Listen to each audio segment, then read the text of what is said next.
There we go. Come here.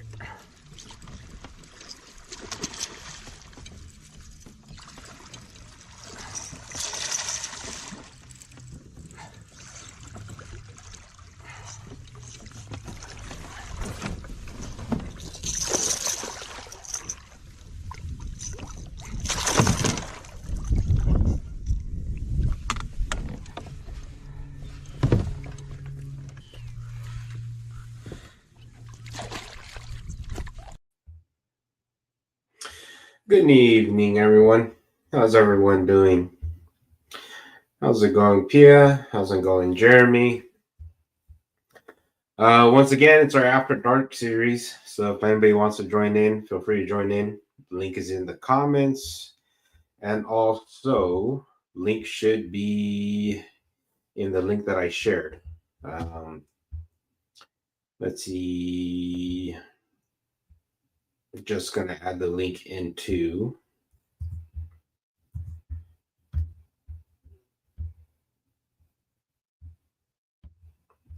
the post.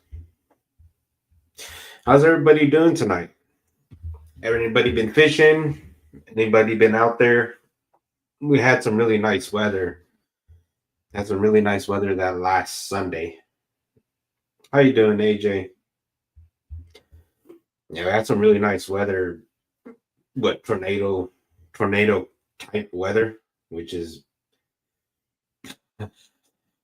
totally normal for California. It's amazing that we got tornado type weather in California. It was a lot of fun. How you doing, Justin?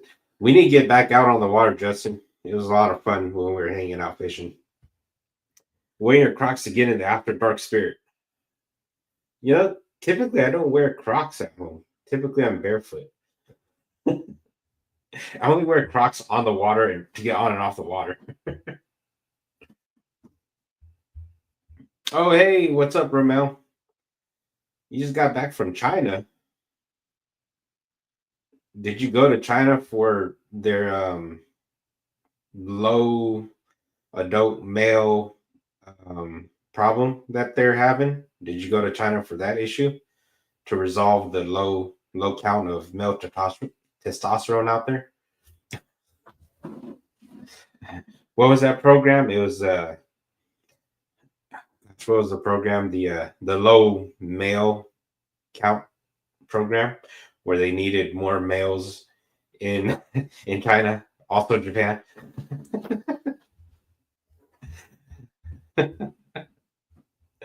That's funny. Where'd you go, Jeremy? You went last Friday?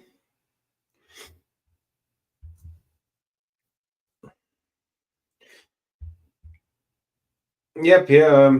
I heard that it was supposedly. I heard it's supposedly both China and Japan.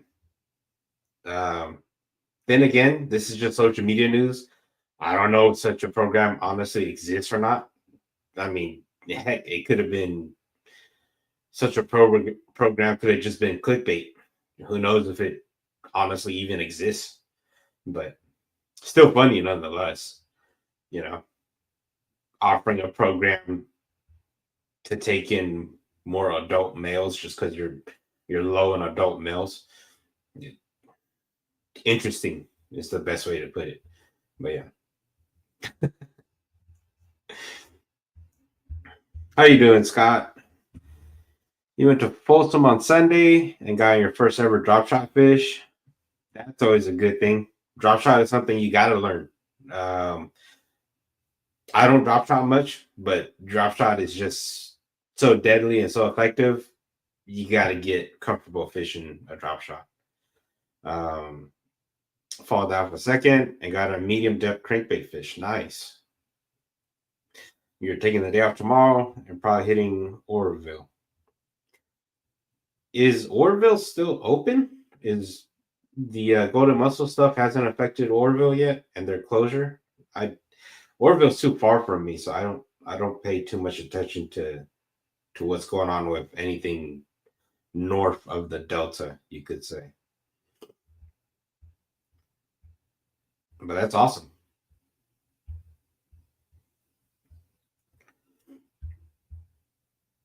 You went to Eastman. There's no fish in Eastman, Jeremy. There's no fish in Eastman. You shouldn't go there. Ah, there it is. Okay, Orville is open. How you doing, by the way, Kay? Hey, Kenny. Orville, Bullards, and Tulloch aren't affected so far. I heard from our great host, our great other host, the mad scientist Taxman, that Tulloch was supposedly closed. Um, he didn't get into much details with it because I didn't really bother asking, but I heard that Tulloch was closed due to, well, they're trying to put in restrictions or some sort of program, to restrict the mussels, but I haven't heard the full details on it. I just heard him say that supposedly they were going to try to close it. I mean, I guess that kind of goes with all those mother lode lakes around there. Tulloch, Maloney's, Pedro, McClure. I know McClure still open. I believe I seen some guys post photos of um, them going out to McClure. What was it? Nick, the informative Fisher, was out there on McClure. So yeah, it was just interesting. Yeah, so no restrictions. Obviously, Kay said it's open. He lives by it, so he should know. How you doing, Keeneth? Yes, sir. It is getting a little bit cold in Oklahoma. I actually have a brother that lives out there, and he's been calling me and complaining to me about it being cold. So it's that time of the year. It's starting to cool down across the nation. Uh, Gosh, what was it last week? There was a snow warning or snowstorm warning in that Midwest Northeast area. I mean, it doesn't affect us California guys, but still, it's just the seasons have changed. How you doing, Dua? So the bite at the home pond. The real question is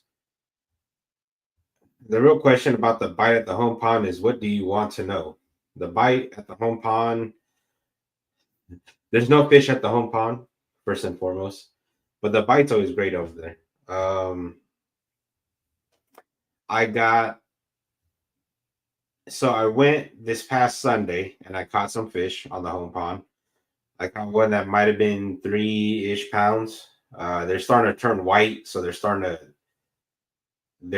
to get into that winter mode, you could say, because they're no longer. It's that pale winter white. It's no longer that dark green, shallow water, warm water green.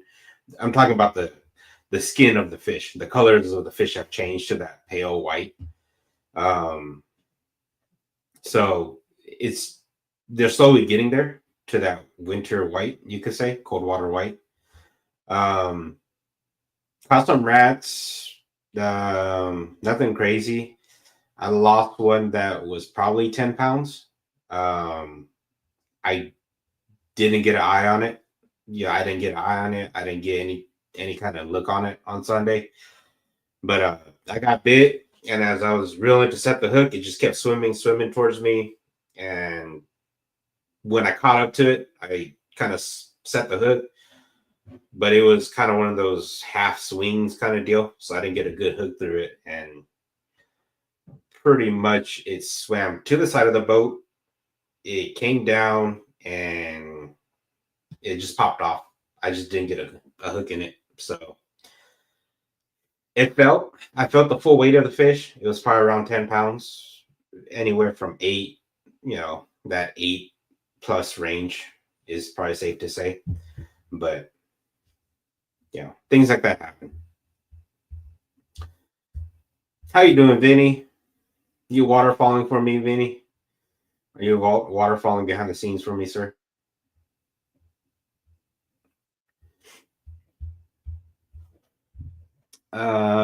You, Scott, I was recommended to launch at the spillway, go left about a quarter mile, and go back into that arm up there. Anyone have any suggestions? With Oroville, what I found is there's just fish just about everywhere in Oroville. Um, it's littered with spotted bass. Right now, if you right now a float and fly on steeper rock walls or vertical structure, say like the bridge. There's a bridge at Oroville. A float and fly is a deadly technique on Oroville.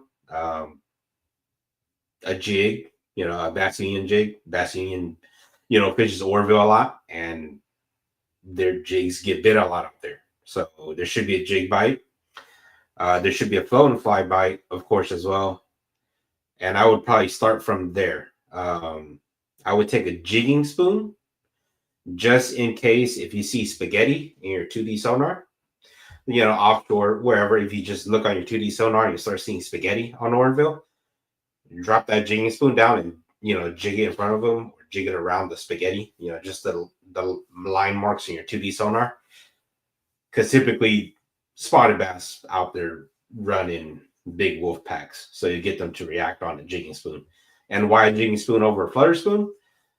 Is because typically they're running deeper. So you want to drop down fast to them. So in terms of areas, I don't fish Oroville enough for areas. I'm pretty sure some of the guys here in the chat could probably give you better suggestions in terms of launch or area, Scott.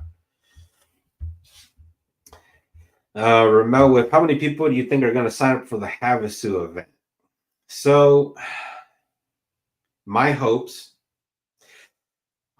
that at least 150 anglers sign up for the Havasu event. That would be my hope. Realistically, do I think we're going to hit 150 guys? It's going to be tough.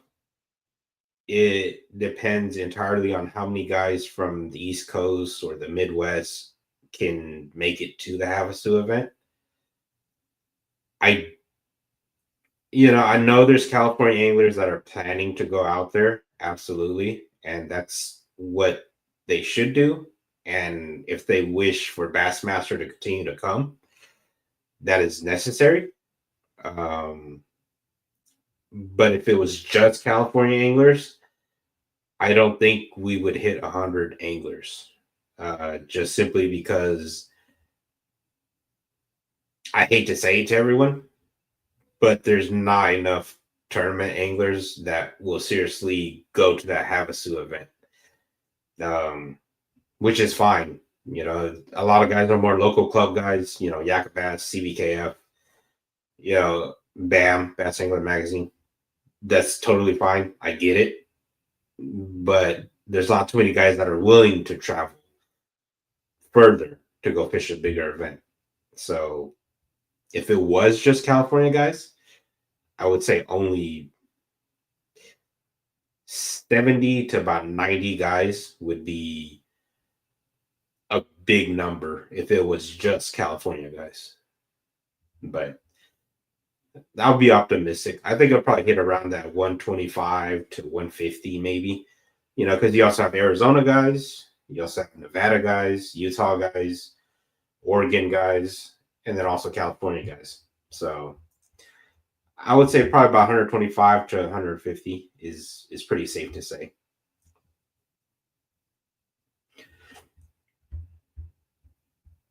The crappie bite, no, slowly. They're not quite there yet, but slowly they are getting to that good time to start targeting them on the home pond. I'm assuming you're asking about the home pond door, but yeah, it's almost there. The fish themselves are still scattered out a lot, so they haven't really consolidated. And what I mean by that is there's a lot of crappie on the bottom and there's a lot of crappie suspended. And what's happening is as these suspending schools of crappie swim in around the lake, crappie see them, more crappie on the bottom see them, and then they come up and they start schooling together and they start suspending and roaming together. But the moment a bass attacks them, then the school is split. So the bite is not quite there yet. Not that you can't get them, you still can. It's just it's not like off the chain great.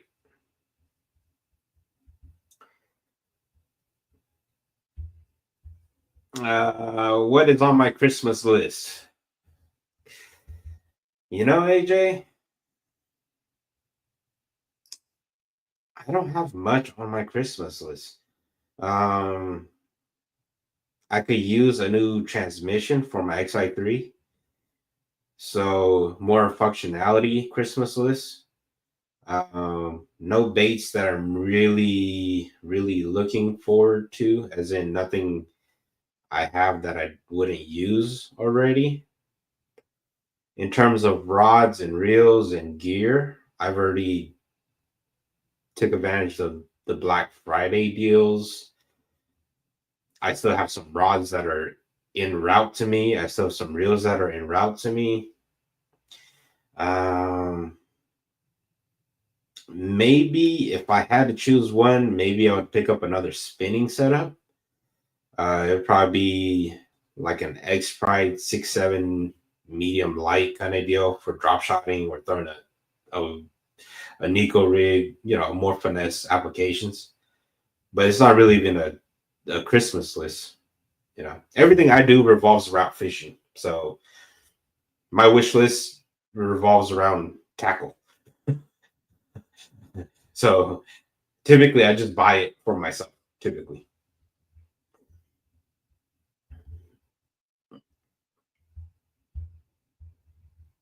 This is information that's not supposed to be out there, Eastman. Eastman is not my home pond, Steven. That information is not supposed to be out there. Uh yeah, always chasing waterfalls. We need to waterfall a little bit less. Last time was too much fun.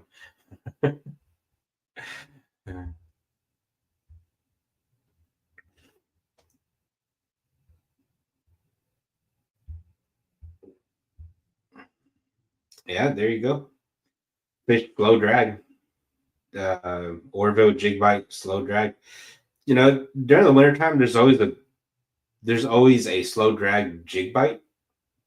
Some days it just changes from a slow drag to a dead stick on certain days, and that's just something you have to play with. Um, the fish's mood just changes. Depending on whether it's a bright day, a cloudy day. It's just all up to the fish. So some days it's you throw it out there and you let it sit for longer than you like, and then they'll bite it. Or some days they'll bite it when you're just constantly slow dragging it. And that's just your typical jig bite. Um, if they're on a moving bite, as in if the fish are willing to chase and bite down on spotted bass lakes, I like throwing a 3.3 Kitech with just a ball head. You throw as far out as you can on a point and just creep it on the bottom. It gets bit very effectively, just like a jig. And hula grub. Hula grub is also a great alternative because there's no weed guard because you're typically fishing rock, so there's no need for a weed guard this time of the year. And obviously, if you find wood and you want to fish wood, then just fish a jig or something that has a weed guard, so you don't get hung up in the wood. Clothing and new sunglasses. You know, I already got my pink Crocs because all you guys forced me to get pink Crocs. That wasn't on my wish list, but I had to because of the vote. So, yeah, I have them here. I just haven't. It's not the new year yet. We still got like 15 days before the new year, so I just haven't worn them yet. But I have the pink Crocs in already. It's all your guys' fault.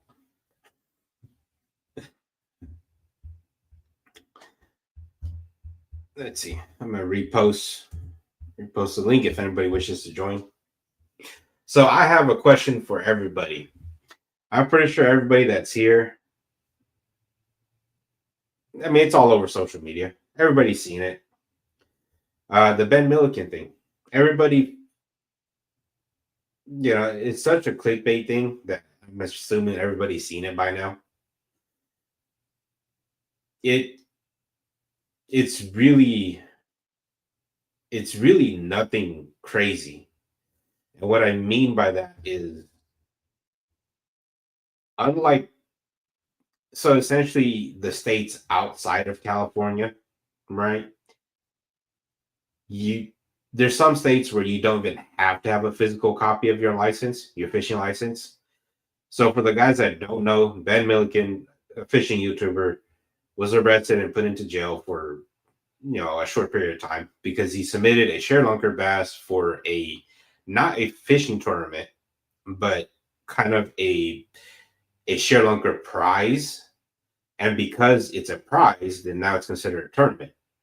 But he didn't have a valid fishing license for the state of Texas during the time of his submission of the fish.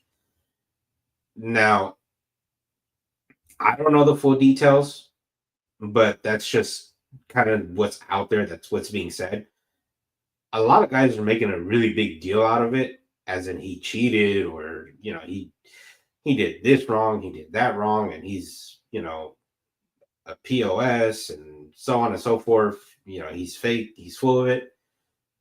But you have to understand that a lot of these states outside of California, they offer an online option to where you buy online and you don't need to have your physical fishing license. And not only that, but kind of like how California just did recently, they offer a 365-day license. So if you don't remember when your license expires, you're not going to remember to renew it. And if you don't have a physical copy, if you don't, how often do you look at your fishing license to see whether or not it's expired? You know, Typically we just go by the year's over and then it's time to buy a new one. So, there's really what I'm not standing up for anybody, but I'm just saying, like, there's really nothing. He didn't do anything that was like crazy. It was just, maybe he forgot to purchase a fishing license. I don't see why he would purposely not buy a fishing license. He does fishing YouTube for a living. Why wouldn't he just, why would he not buy a fishing license, and just go fish? That doesn't make any sense to me, you know. But that's just kind of the scenario. I just don't like some common sense here. I don't understand what the whole big deal is, as the guy just forgot to renew his license because maybe he didn't get a notification, so on and so forth. Or, you know, like, it's his job. It's his livelihood is to put out fishing content. Why would he not own a fishing license? So there's, you know, I hate to beat a dead horse, but it's like, come on, guys. The guy is not, regardless of what anybody says, if he didn't own a fishing license beforehand and he never did, and he was that kind of a person where he wanted to cheat the system and not pay for a fishing license, he would have been caught like way beforehand. So it's just like, this is just a mix up. He just forgot to renew his license. More than likely, not speaking on, for anybody. I don't know the details. I'm not in it, but like, a little bit of common sense. I don't see anything wrong here. It was just an honest accident. But, I don't understand why that blew up all over social media and guys were like, oh my God, this is a huge scandal. He cheated in tournament fishing and so on and so forth. What did the guy really do? You know, so clickbait, good old social media clickbait. It it doesn't mean anything. Exactly, exactly, Scott.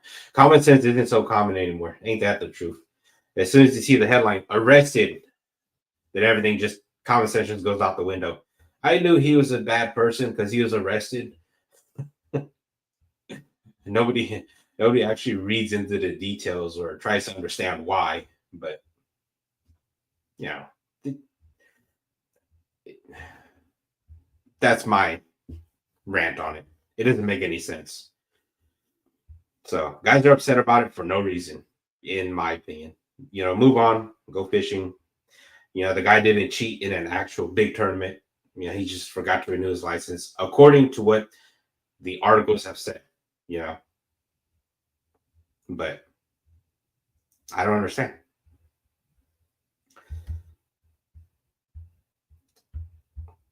People have their feelings about Ben. You either like him or you hate him. There doesn't seem to be any in between. He's not putting weight in fish like some of these clowns. You know, in any level of competition, whether it's bass fishing, whether it's wrestling, whether it's the UFC, whether it's boxing, any kind of sport with any kind of competition, people are going to try to push the boundaries to gain a competitive advantage. So essentially, if you're trying to win hard enough and you don't, there's very few people that would do it right, I guess is the best way to say it. In any kind of competitive setting, anybody and everybody that is trying to win is going to try to take as much advantage as they can. And there's very few guys that are trying to compete honestly or win respectfully. I'm I'm not finding the right words for this, but essentially anytime there's any kind of competition, guys are going to try to win in any way, shape, or form that they can. So,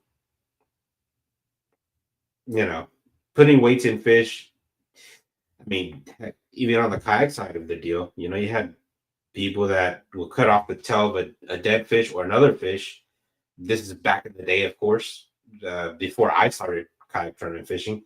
They would cut off the tail of one fish, put their hand right at the tail, and then you just had the additional tail off to the one side of the catch board or the hawk trough, whatever board you're using at the time, to add an additional inch or 2 inch. They would cover the fish. There's stories of that. Even the boards. For the guys that don't know, the reason why we use catch boards is because the boards don't bend. It used to be hog troughs where you could push down on the board and the entire board would bow underneath, so that you get an extra quarter inch, you get an extra half inch. You know, that's that's competition. So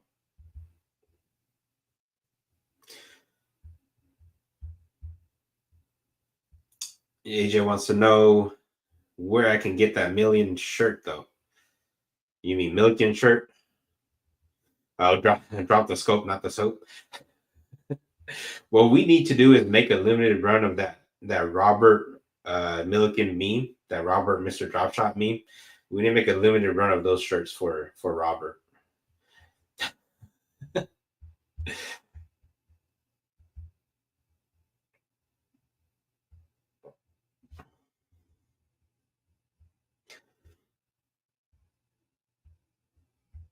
Yeah, that's exactly right. Yeah, everybody's just blaming him. Randy Blockett probably made a good amount of dollars just from seeing the article that, oh my God, Ben Millico's arrested. Which, what did Randy Blockett's video really say? He was arrested and we're waiting for further information. That's all his video said, and he got clicks and views for it. Just saying, it's just he's taking advantage of the situation. Clickbait. His video didn't say anything. I watched it just because I was curious what his thoughts were, but he didn't say anything. So I did not touch you, Chewy. I may have given you a handshake, but that's about it. I did not put any secret baits into your pocket.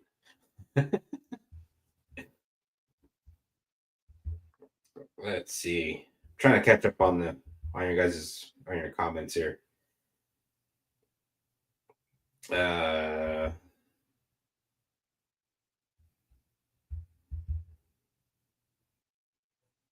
there you go. Hey, Congo. So I was throwing the 10-inch mag draft on that 8 foot extra heavy, extra heavy. Their only swim bait rod that they have in the 8 foot option.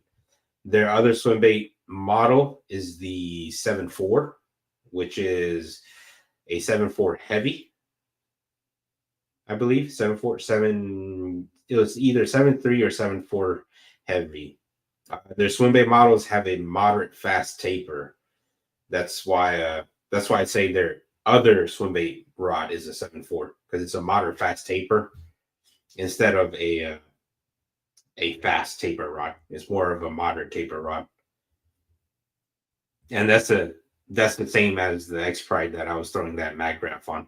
It was it was the 8 foot. It was a moderate fast. So quite frankly, it's gonna work better as a glide bait rod, in my opinion, because it or treble hook rod, I should say, because the rod wants to load. It's a more parabolic rod.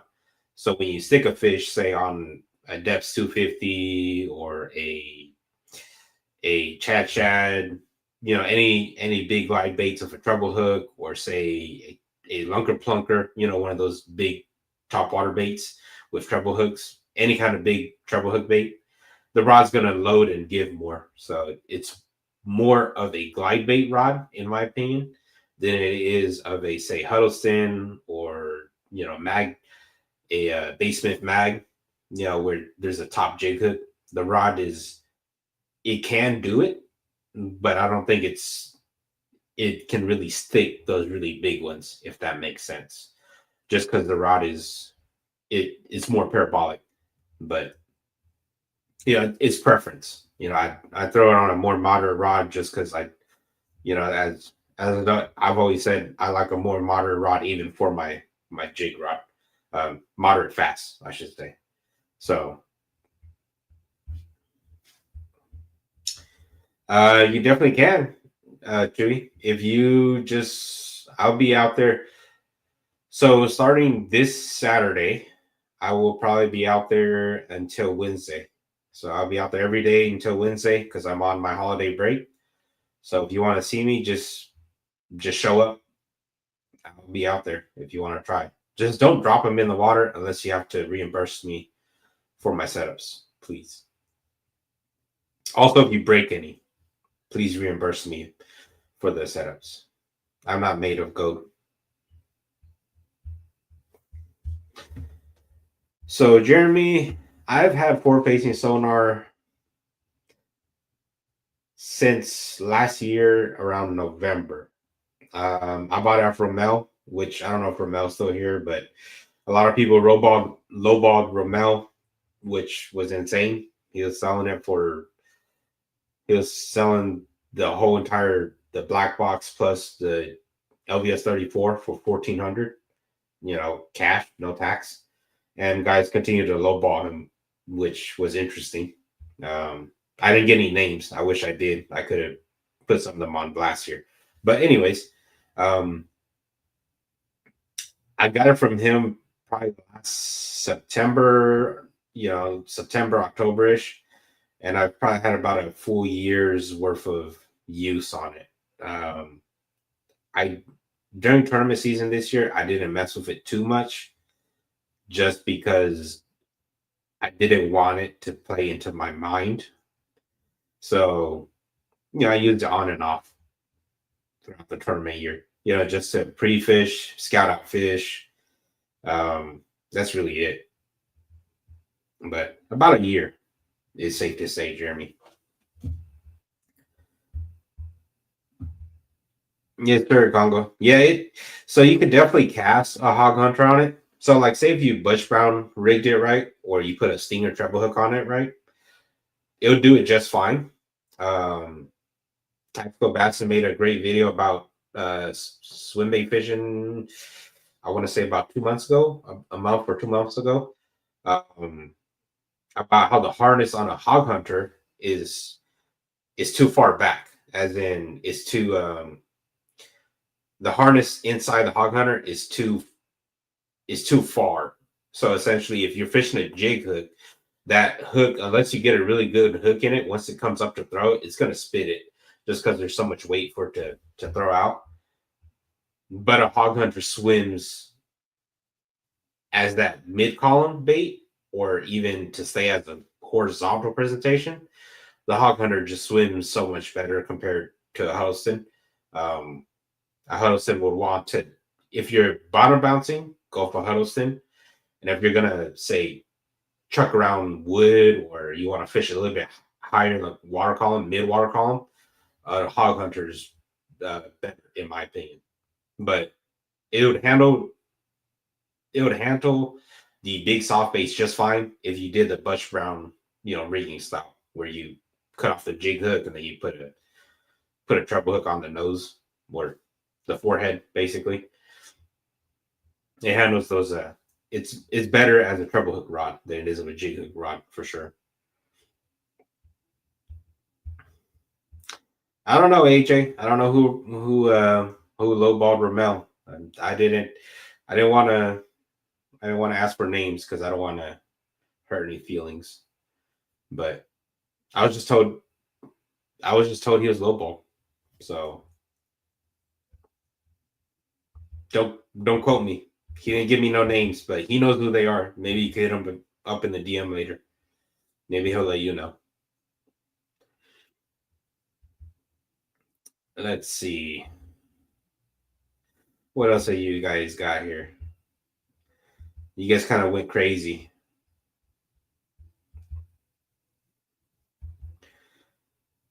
How you doing, Charlie?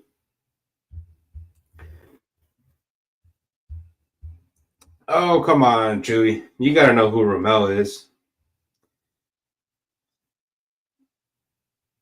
I know you're just messing with Ramel now.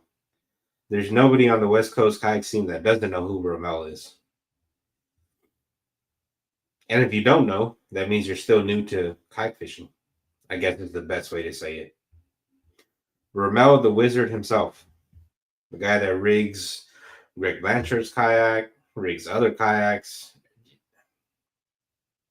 The Wizard has been in the kayak tricking out industry for so long. Also, he likes a lot of carbon fiber. So Ramel and carbon fiber go hand in hand. Basically, carbon fiber is his left hand, and Ramel or his kayak is right hand. I don't know. You guys get the picture though. I couldn't make the reference.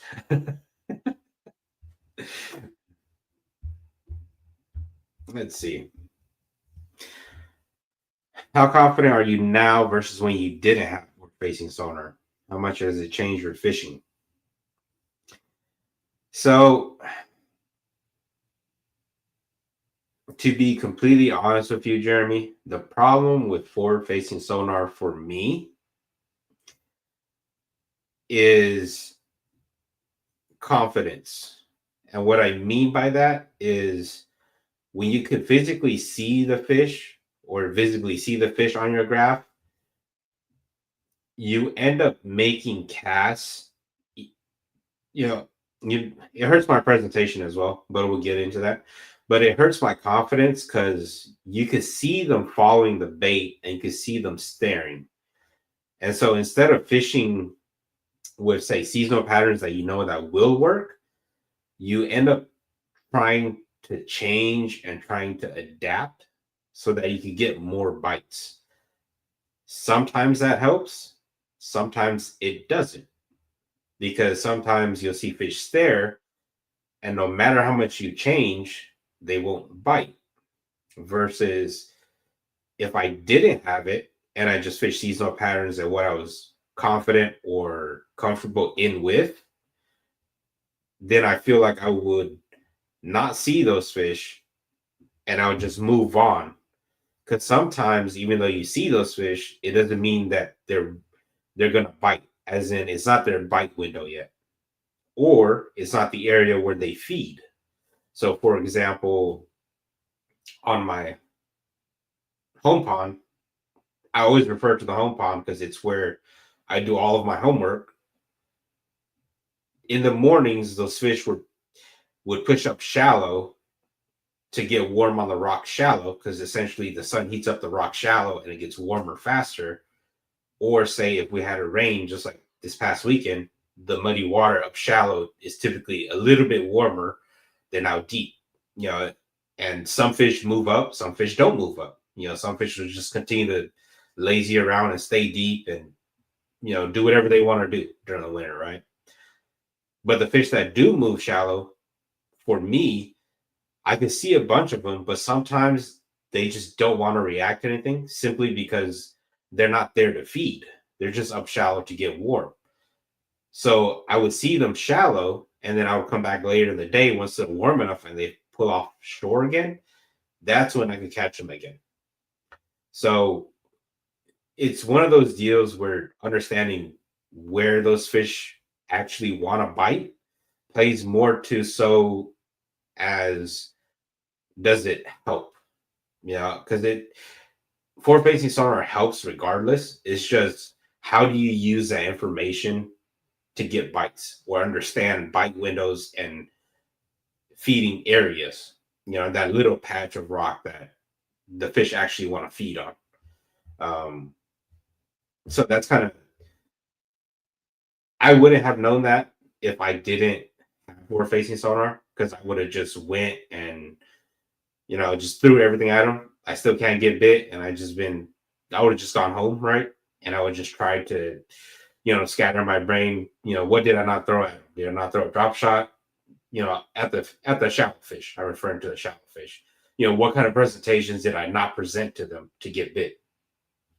And then, I'll go out the next week to try again and see what they want. And sometimes they just don't want anything. And that's just, it's fish. It's a living creature. They have the right to deny you just as I have the right to deny you guys. So it's up to the fish's mood. Fishing wise, it definitely has changed my style. It's essentially turned into where I stop fishing in the moment sometimes and I'm just looking at fish. And that hurts my fishing more than it helps. Because figuring out a bite pattern a day without forward facing sonar, you gain more confidence than if you were to stare at fish and cast at them and they don't bite. So it's definitely changed my fishing, because there's fish floating everywhere once you turn on forward facing sonar. And so you end up targeting fish that you don't have any confidence catching. So like you pan over, you see suspended fish, and you don't have any confidence mistrolling, you're still going to pick up the minstrel to throw at it. Let's say you make one cast and you don't get bit, you're going to follow that fish around to see why it won't bite. And you end up wasting time,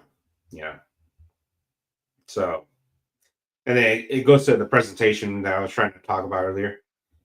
With forward facing sonar, sometimes I don't stay far away enough or I don't get close enough to the spot. What I mean by that is I make about 135-foot cast on a jig. Sometimes I set too close to where the fish are because I can see the fish out on the bottom in about 135, 140 foot. I'll see those fish relaxing on the bottom. And in my mind, I want to make a far enough presentation where those fish don't get spooked. But sometimes when I'm so far and I make that cast and that jig falls right in front of their face from the top of the water, sometimes it scares them too, just because they want it to surprise them, to be more natural. Because how often does a crawdad just fall from the sky and just fall into their laps? That's not always normal, to fish. So, moments like those are where I end up setting up too far and I undercast, So how far you make your cast, whether it's any kind of presentation, if those fish are on bottom, you got to consider how far of a cast do I need to make past them to be efficient, and also what the fish's mood are. Sometimes they want you to just drop it right on top of them and they'll bite it, or sometimes you got to drag it past them to get them to bite. So there there's a lot of intricacies with it that you just have to play with and figure it out depending on the fish's mood. On any given day, it changes as well. So that's my forward facing sonar experience. But for fishing crappie, it's great. That's all I have to say about that.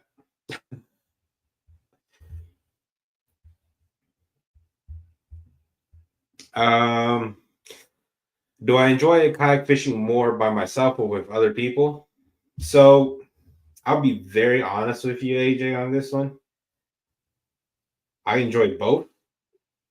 The times where I enjoy kayak fishing by myself more is when I'm chasing the fish that I want to get to bite. As in, if I'm chasing for that one big bite, I enjoy fishing by myself more so I can focus more and I'm not as distracted. Not only that, but sometimes there's certain ways I want to set up that essentially if I'm fishing with other guys will push up to it and they'll sit up on it so I can't make the presentation I want.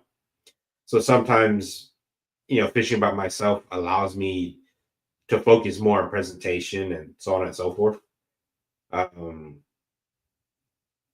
I enjoy fishing with others because learning from others, a lot of people don't realize, but you can't figure all of fishing out by yourself. Fishing with more people and other people teaches you more about fishing than fishing by yourself. It helps, to put time on the water, but fishing with a lot of people actually it helps you dial down a bite on a specific day and it helps you learn how to catch more fish on any given day. If somebody starts catching them and you understand why they're catching them, then you could take that and apply it for your next trips out. So that's the really big perks of fishing with other people. So if you can fish with other people, by all means do it. Uh, I just like fishing by myself sometimes because I want to target certain fish and certain angles I want to cast at. And sometimes all the ruckus around and all the noise around, sometimes I just forget to do that, or in other words, sometimes people get in the way. But I enjoy both, AJ. Kenny, do you pay to attention of barometric pressure more in the colder months than water temp? Um, so to be dead honest with you, I had this conversation with Damien. Well, we have a group chat thread going on, and I had this. Damien pointed this out. Damien said, uh, last Sunday, it was rising barometric pressure, plus it's a full moon, which typically most guys would say it's not a good fishing day. Just stay home, don't go. Um, Me personally, I don't pay any attention to it simply because, regardless of the conditions, I'm going to be out fishing. So essentially, I'm pretty sure some of you guys saw in that tornado like weather. I don't recommend it. Don't do it. Be safe first, or go with a friend. Let people know where you're going. Don't do what I do, but I'm comfortable in those conditions because I do it all the time. So what I'm trying to get at is I don't pay attention to your barometric pressures. Full moon wise, I will pay attention to the full moon, but typically only when it comes down to the pre-spawn time for me, simply because as the full moon comes, if those fish start wanting to spawn, typically they'll start pushing up at night, to spawn at night, or if not, start moving up to spawn. Like a prime example is crappie start spawning at night. So I pay more attention to the moon phase more so than I do barometric pressure. Um, does pressure affect fishing though? The barometric pressure affect fishing? Yes, it absolutely does. It makes the bite it may turn from they're gonna really bite it or they're gonna peck at it. And you got to listen to them for them to swim away. It affects their mood. It really does. Um, it's just I personally don't pay enough attention to it to really give you a definitive answer on why so this and why so that. Um, and then water temp wise, on the quarter months, once you determine what depth the fish are in, as in if you could find those deeper fish, say in that deeper than every lake, it varies on every lake, right? But your deeper fish, say your offshore rock piles, or it could be anywhere from 25 foot to say 40, 60, just deeper fish in general. In the colder months, the water temp doesn't really affect those deeper fish much, simply because there's that top layer that insulates the lower water column. So essentially, that deeper water, the temperature does not fluctuate much during those colder months. So they're comfortable in that deeper water. So colder months, I don't pay attention to water temp much.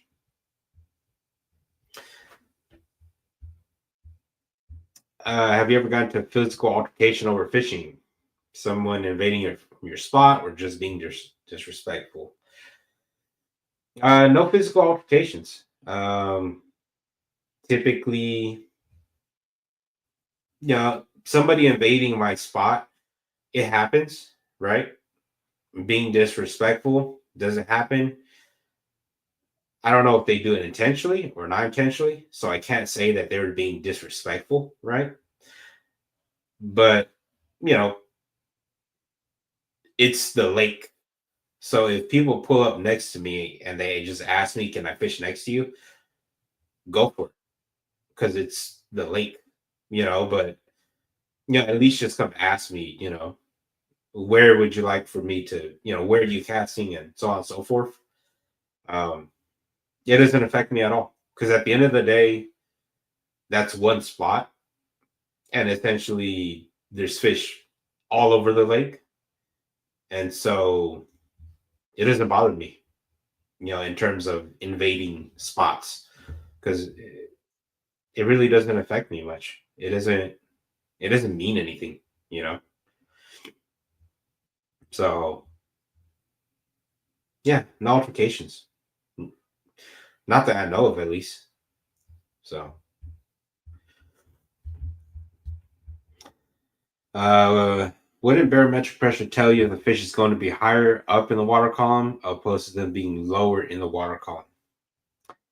So it's very dependent. um Barometric pressure typically, according, don't quote me, please don't quote me. According to what I understand, don't quote me on it. The higher the pressure, supposedly, the more it pushes the fish, I believe, down in the water column. So they'll hug the bottom more, the higher the pressure goes up. The lower the pressure, the more the fish want to roam around.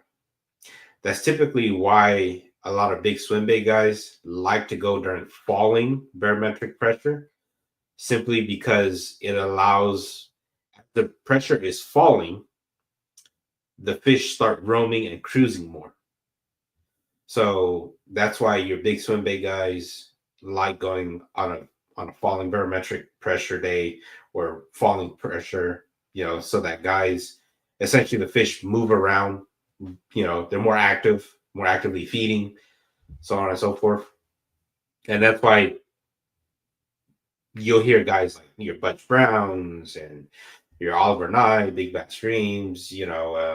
I'm pretty sure if you talk to gosh, Paul Bailey, Paul Bailey, that fishes Clear Lake a lot.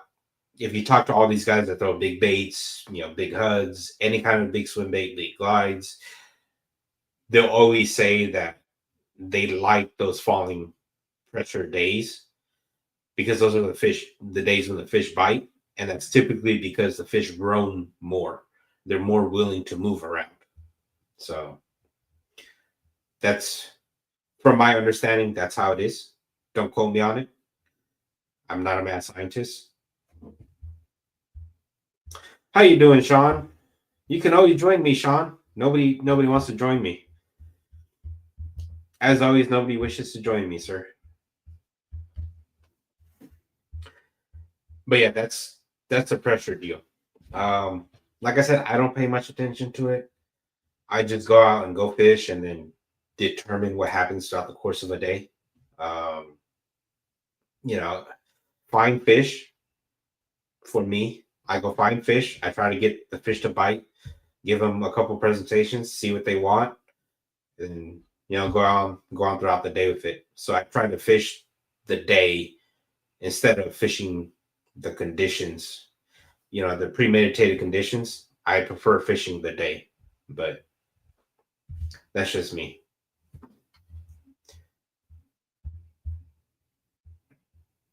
How many baits can a kayak fisherman chuck if a kayak fisherman could chuck baits? Um, One, because during tournament hours you're only supposed to have one line in.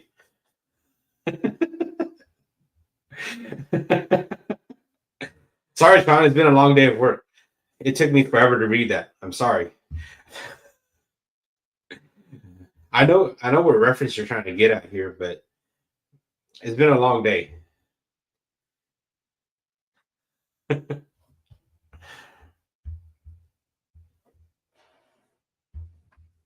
Yeah, I personally prefer to fish the moment, and that's why I say I go fish the day.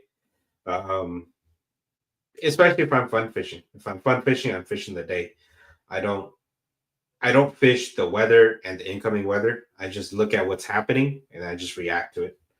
Um, yeah, that's how that's how I learn fishing.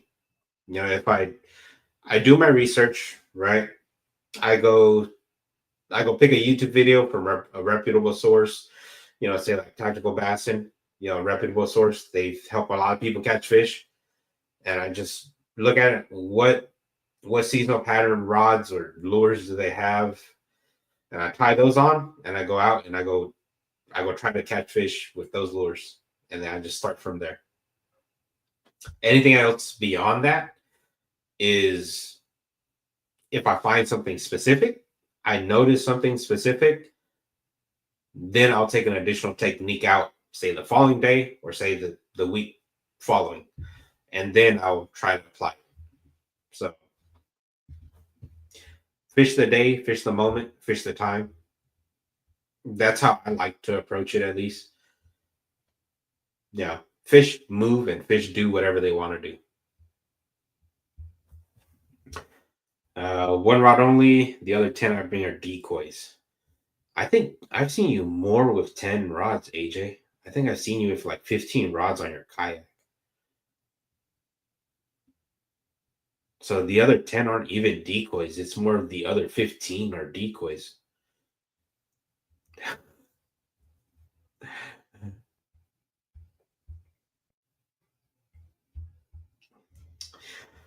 Let's do that white elephant thing where you get a random bait from a draw and you can only use that to catch fish. So we can, but who is this let's? Is that everybody? Or are you telling just me, Chewy? Because you would have to make a list first. Or are you asking for me to give some homework for the other community hole guys? Is that what you're asking me to do? To basically force those guys to draw a random bait and then force them to try to catch a fish on it?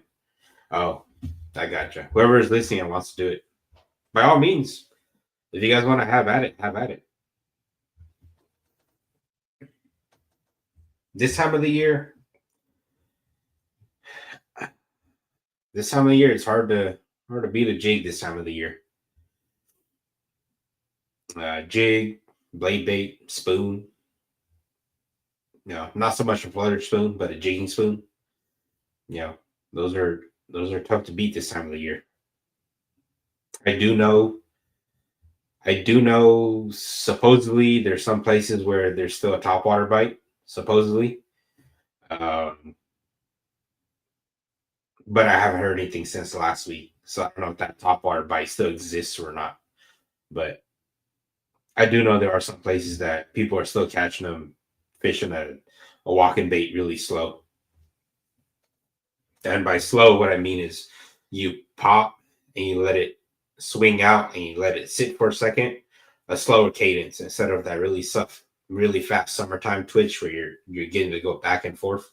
You give it slower twitches so it goes, slower out, almost like a glide bait, slower out, you know.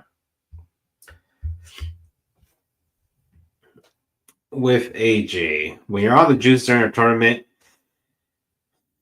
and say you're staying with a bunch of people in a tournament, you need some spelling correction here, AJ.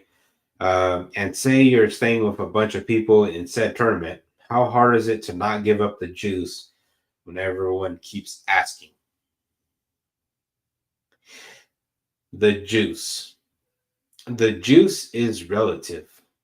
And what I mean by that is when you say the juice, are you saying an area? Are you saying a pattern?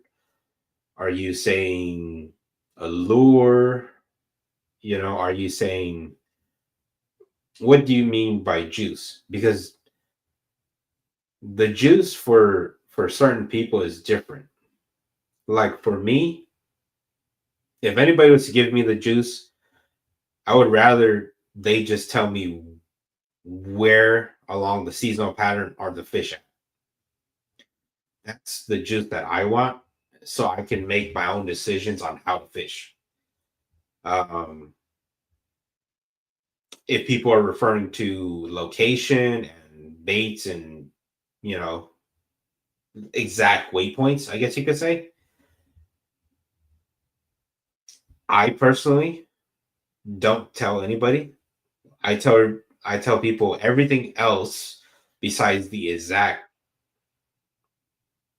spot. So if somebody asks me, I'll tell them, yeah, I'm catching fish. I'm catching jig fish on rock in 20 foot of water. But I'm not gonna, I'm not gonna tell them, yeah, go fish that rock pile. That rock pile has fish. You got to go. If I already told you rock piles have fish, go figure out which rock piles. Yeah, I feel like that should be more than enough information. Yeah, but hey, John, how you doing, John? Yeah, just say. It's funny you say that, John, because because every time we stay with Damien, Damien always says he's struggling. So it's just funny that you're saying that now. It's almost like you're putting him on blast. I'm just kidding. Damien wouldn't do that. Damien typically, when Damien pre-fishes, he doesn't fish what he knows the fish are doing. He's fishing for other things. So I only say that jokingly. If Damien's out there watching, how you doing, Joshua?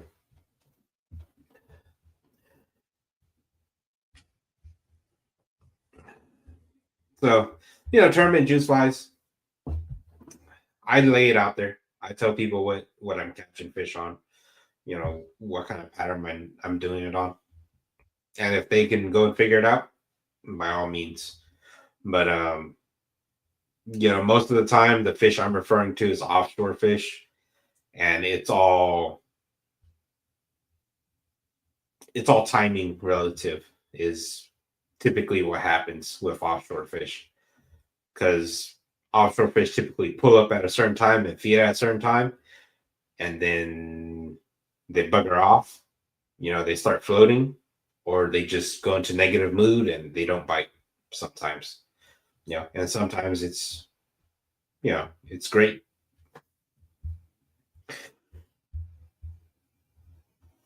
Yeah, sometimes people want to know exactly how to catch fish, I just seen your comment, Sean. Link is in the post, or if not, the link is in the comment section somewhere, sir. I just resent the link. Sometimes people ask a lot of tournament questions, about how to catch fish and so on and so forth. Um, which is why sometimes you have to select the people who you room with, simply because you don't want to have any issues in a sense. As in the people you room with, if everybody's on the same page, don't share information, share information. At least if everybody's on the same page or everybody understands what's going, the group consensus, less likely to have arguments and, physical altercations. But that's why our group is great. Our group doesn't have we don't have any kind of issues sharing or not sharing information. We all understand guys can catch them on themselves anyways. So if they want to know how I'm catching them, I'll tell them. If they don't want to know, I won't tell them. There he is. Like-minded folks works the best. I'm surprised Push is not on here. I'm glad YouTube is working though, Push. The link is in the comments, Sean. I'm not sure if you saw that. If you wanted to join. If anybody wants to join. The link is in the comment section. Feel free to join. And chat it up. Let's see. What is my fishing budget? Oh, God. What do I spend monthly and yearly? I'm not sure I want to answer. I'm not sure I want to answer that question.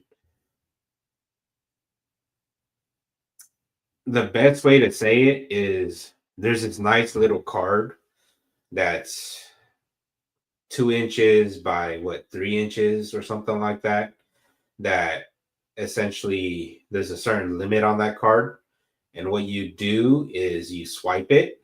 And then after you swipe it, eventually it hits a certain limit. And then you start paying off that limit. I knew you were gonna laugh. How you doing, Sean? Oh, just fantastic. Fantastic. Why are you by yourself? Well, this is just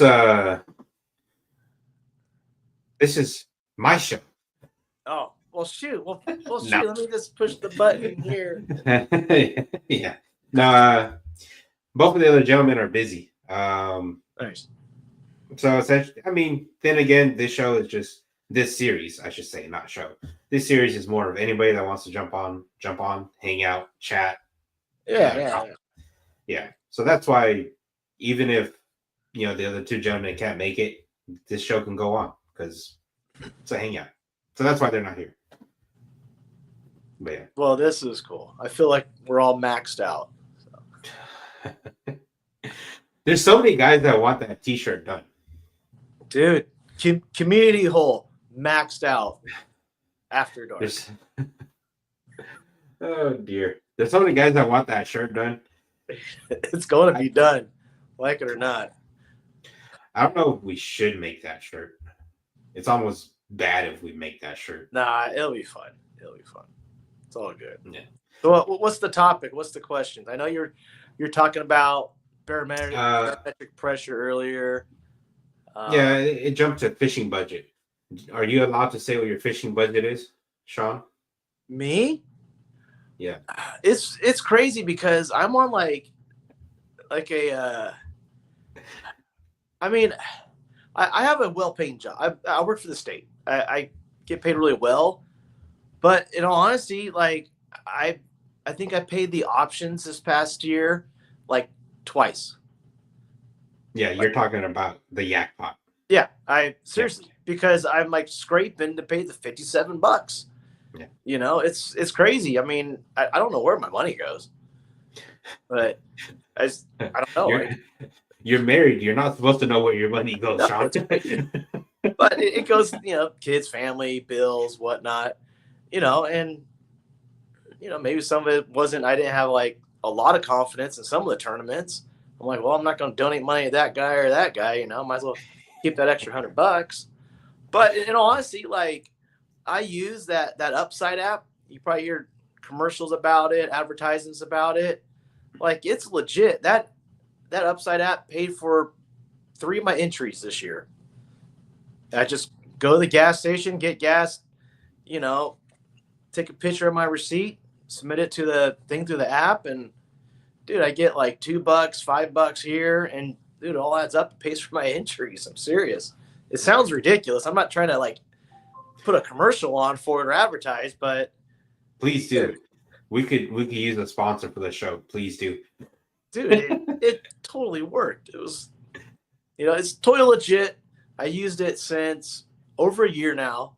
Never got any weird emails, odd charges on anything. Does that affect your taxes at all when you do your taxes at the end of the year? I don't know what you're talking about, sir. I don't. It's so minuscule. Like I think I'm up to like $180 something since I've been using it. And that for a few entries. For the guys that didn't hear, he said the Upside app. It's an app where you take receipts of your gas purchases. But it also works at like some McDonald's, Starbucks, a few other businesses, restaurants as well. And all it is just you're going to that restaurant, grocery store, gas station. You just click the claim the little thing wherever you're going. You go there, print up the receipt, take a picture of it, and submit it. Then like a day or two, it shows up on your thing. Then once you get over $15 accumulated or more, you cash it out to your PayPal. And we use PayPal for everything anyways. So, yep. Yeah. I mean, dude, if I had my little code, I could put it on there and everyone's a winner. But, if you refer a friend, Yeah.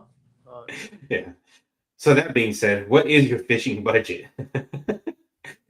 Give us the number, Sean. It all depends. I'm like half Filipino, so I'm trying to save money all the time. If I was fortunate this year that I didn't have to go, spend the night anywhere for any of these tournaments besides Clear Lake. Everything was driving distance, no more than maybe an hour and a half at the max. At the max. And I mean, for me, my house to McClure was like an hour and a half. My house to Don Pedro, like hour 15. Yeah. Everything else. Jealous. Yeah. Everything else is just super close. So like, I mean, budget. I mean, besides entry fees during season and the random tackle, because we all get those crazy ideas like, oh, they're going to bite on this, and you stock up on Kitex, or man, I got to get more of those robo worms before Robert buys them all or something, and then you got to stock up on your drop shot stuff, whatever. And then before you know it, you're just like, man, I didn't throw that. I threw this, Yeah, there goes $200 worth of baits that you didn't need for that event. Yeah, like this off season, I hope everybody was taking advantage of all those sales, stocking up on their regular stuff, and try not to get caught up in the ooh, that looks good. Ooh, that's the new one from this company or that company, and ooh, that looks really good. I keep seeing that advertisement show up on my Facebook page, that thing going like this. That looks really good. And you get it, and you're just like, man, I ain't going to throw that, Shut up, Budget, sorry. It varies. It varies. I know Josh someone's going to say something. Shut up. Yeah. Also from Joshua, your budget is whatever you make shaking your Tucci. Yeah. In a club. Dude, I wish. Shoot. If that was the case, man, I wouldn't be fishing anymore. No one's paying for this sorry ass. Either that or you be fishing all the time because you make so much money. Fishing budget, it could be anywhere from, I would say, $100. That's going basic entry, launch Gas. fee, maybe a little bit of gas. Yeah. Mm-hmm. To 200 average, 1 to 200 average, depending on where you're going, where you live. Of course, if you, oh, I got to stock up on these baits that you're not going to use. Like, I got to stock up on those 1.5-ounce punch weights because, how often do you ever lose those? Or Clear Lake. I mean, I think Clear Lake, splitting Airbnbs, all the different fees you pay at Clear Lake. I'm going to say that's probably 600 to 800, depending on, what you do. And I mean, food, depending on what you want to eat, you're going to split stuff with people. You're going to go on that ramen diet. Who knows? Yeah, no ramen diet. We fish our bodies go through way too much to go on that ramen diet. Yeah. Good food goes a long ways. It absolutely does. Yeah. For you, Sean, for you personally, AJ is saying if you want to compete in Mexico for Team Philippines next year, or I don't know if it's next year, whenever it is, for Team Philippines, let them know. Possibly.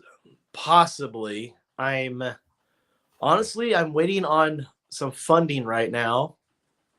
I don't know. I don't want to throw anyone under the bus or anything. I'm waiting on some more money to come in that I do have coming. I don't know when. It should come soon, hopefully. Wait to on be determined. Yeah, if you guys put the puzzle together, it's yeah. Ooh, that's gonna be close because I really want to get down to Havasu, but it's coming down to money right now. I have some more money coming from what I accomplished this past year. I'm just waiting on the other half of it, basically. Gotcha.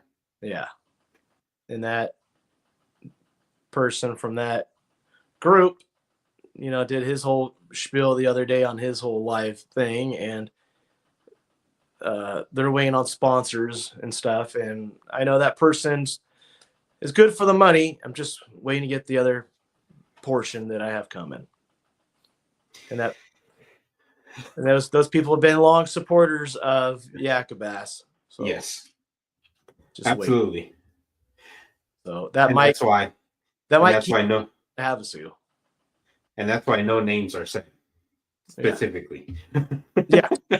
Like 3 letters. Yeah. That's why no names are said. Yeah, it's all good. They've been great, and I applaud that individual for going on that podcast, putting everything out there, making the right changes. We're not even going to read this, Joshua, but most likely we're not even going to read this on air. If anybody's watching it, they'll figure it out and they'll watch it and they'll figure it out. But we're not going to say it. I heard that individual is good for the money. They're waiting on sponsors, and I don't know when I'll get that other part. It's a shame, but it is what it is. It's probably going to prevent me going to Havasu because I need new tires on my trailer. When I got back from the Comanche tournament, the next day I looked, one of my tires was flat. Got to get that replaced. So I'm going to replace them both. So I still have a spare, and we have to pay entry fee and find someone to room with down. Well, I actually have family down there right now. They're down there for the season, so I could probably stay. Nice. But it'd be nice to compete with those guys and have that opportunity. We'll see what happens. Get my passport updated and go down to Mexico and represent. Yeah. That'd be cool. Yeah. Well, I hope things turn out for you. Yeah, that's it does. I mean, I went through the ordeal as well too, and that was just fishing monthly derbies. So, I mean, sometimes it took me. The longest it ever took me was 4 months for a monthly tournament that was maybe $190 or something like that. Yeah. So it took me $3 to get under $200. Yeah. So I mean, he put a lot of stuff out there, and I'm hoping that I'm pretty confident he's going to get everything in the right order. That dude's been around for a long time. It's I talked to other tournament directors in the past. I know that's kind of what happened with Gary Dobbins in Wild West when they first started. He was all about the anglers, trying to put the best thing out for the anglers, giving more back to the anglers. And when I talked to that's why I fished Dobbins rod. I talked to the like 45 minutes when he was coming back from opening up the Fishman's Warehouse in Fairfield. He was driving back to Texas. I talked to him for like 45 minutes. We talked about everything, and he talked about Wild West and how he was doing so much for the anglers. He wanted it to be given all this money back, and all the money given from sponsors, putting that back into the anglers, trying to do all this stuff. When he kind of took away the business aspect of running a whole tournament circuit, that there is a business side. Yeah, you want to give back, but your time is worth something as well. And you're going to run yourself into the ground when you're putting your own brand out there and everything. And he just got kind of caught up in it and trying to give too much back, and things kind of went backwards on. And I think that's kind of what the other individual did. He was doing a lot for the anglers and stuff, trying to do more, but things just kind of just snowballed and kind of got caught up in a lot of stuff and lost that. And now he's trying to get everything back on track. And I think he's real sincere with everything he said. And I think eventually it's going to get back to what it should be, you know. But I did say good things about Yakabass and two other kayak clubs, saying that we're like one of the legacy clubs, you know, because this is the roots that are established in California with Yakabass and everything, and how it's just been around for such a long time, you know, it's just well known. All right. Well, so it's a long answer, Josh. I hope for the best. That's all we can really hope for. I just want to see the whole kayak, you know, bass fishing just thrive. And, you know, you're seeing a lot of people kind of check it out, gain interest in it. And I mean, it makes sense, you know, if you look at just payouts alone, because I'll nerd out on this stuff, and I'll look at how much you pay for your entry fees versus how much is getting paid out if you win top 3, top 10, you know, compared to how your entry fee for this boat tournament as a team, you know, $400, $300 something dollars. You split that, you split gas, all this. Cool. You guys got a top 10 finish. Josh was just busting you all night long. I know. It's all right. It's all right. It's okay. Yeah. Just like all the rainbow stickers I got from Kyle. That was fun. But anyways, but no, like kayak is just, I don't know. It's money-wise ratio. There's more for the kayak. Yes. Absolutely. Overall. So it's just, I think it's more attractive to a lot of people that are, you know, like to compete, like to fish, learn stuff, meet new people, and the crowd's different. John Myers last year was only a half year.